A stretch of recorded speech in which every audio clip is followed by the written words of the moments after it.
Hello tout le monde, j'espère que vous allez bien. Aujourd'hui donc nous sommes le mardi 21 décembre et ça y est, nous sommes vraiment dans la toute dernière ligne droite de nos calendriers de l'Avent. Du coup je m'occupe de l'unboxing et on se retrouve juste après le générique.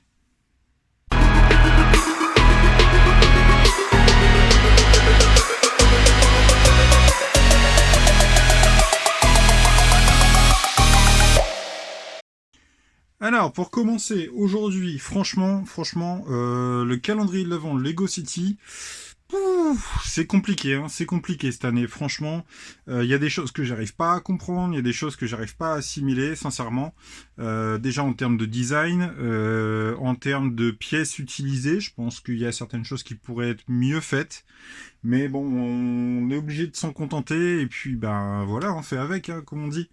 Du coup, ce calendrier de l'Avent City, je vais faire le zoom parce que j'ai encore oublié. Hein, ça faisait un petit moment que j'avais pas zappé de faire le zoom pour vous montrer donc les constructions. Là, pour commencer donc le calendrier de l'Avent Lego City, alors vous allez me dire en commentaire pour vous ce que c'est. Franchement, parce que c'est un peu compliqué. Hein. C'est un peu compliqué pour moi. Je trouve que voilà, c'est vraiment pas ouf. Cette construction est vraiment pas incroyable. Alors, je vais vous dire ce que c'est, puisque d'après le site de Bricklink, donc qui est, comme vous connaissez, un des sites les plus sérieux en termes de Lego et en termes de référencement de produits Lego, d'après Bricklink, il s'agit d'un building. Ouais, d'un micro-building. Donc, vous me direz si pour vous, vous considérez que c'est un building. Franchement, pour pas être vulgaire, bah c'est nul quoi. C'est nul. Sincèrement, à part les pièces, les maçonneries, parce que ce sont des pièces de maçonnerie hein, qu'on a au centre. Je vous en montre une. Si j'arrive à le déboîter correctement, voilà. Donc la pièce de maçonnerie qu'on a là, qui sont au nombre de 6, c'est pas terrible. Je sais pas ce qu'ils nous ont fait les designers de Lego cette année, les gars qui s'occupent des calendriers, mais franchement cette année on n'y est pas du tout, du tout, du tout. Pour vous montrer les extra parts, elles sont au nombre de 2. On a donc une plate en 1 sur 1, hein, quasiment tout le temps, elle tombe cette petite pièce là.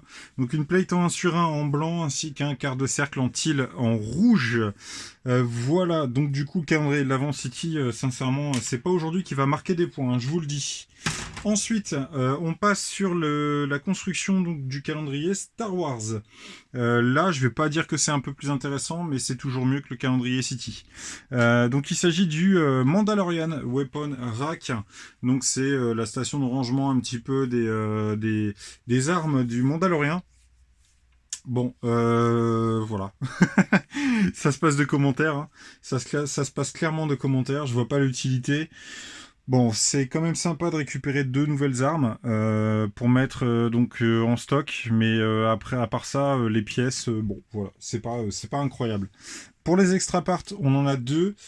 Donc on a une espèce de crochet ainsi qu'une pièce en forme de manche de sabre laser. Donc même les extra parts, elles sont pas folichons. Hein. Clairement, c'est pas un truc de fou.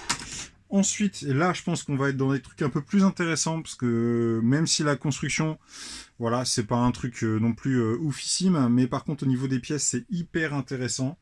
Et donc c'est sur le calendrier Harry Potter et on se retrouve aujourd'hui avec une petite table, donc une table qui pourrait faire penser aux tables qu'on a dans la grande salle communale d'Harry Potter, donc avec toute la bouffe là qu'on a dans la scène du film numéro 1.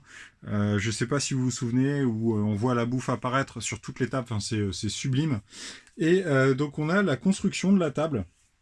Donc avec un saladier avec 2 cerises, on a une baguette couleur tan ainsi qu'une citrouille qui est juste ici, plutôt sympa. Donc si je le bascule, ça va tomber, je vous le dis parce que c'est pas fixé. Donc je vous montre un petit peu, voilà. Donc on a au niveau des pièces, on a 2 tiles en 6 sur 1 en marron ainsi que des lodge briques qui sont sur le côté. En dark brown. Voilà. Ensuite, au niveau des pièces extra part, on en a 4 ce coup-ci. Elles sont plutôt intéressantes. On a une ronde en 1 sur 1 en doré. On a la petite pièce dont j'ai toujours oublié le nom et j'ai toujours pas pensé à regarder. Mais c'est pas grave. On a une cerise. On a des cerises là qui sont juste ici, ainsi qu'une petite feuille, comme la feuille qui est sur la citrouille. Donc de couleur verte.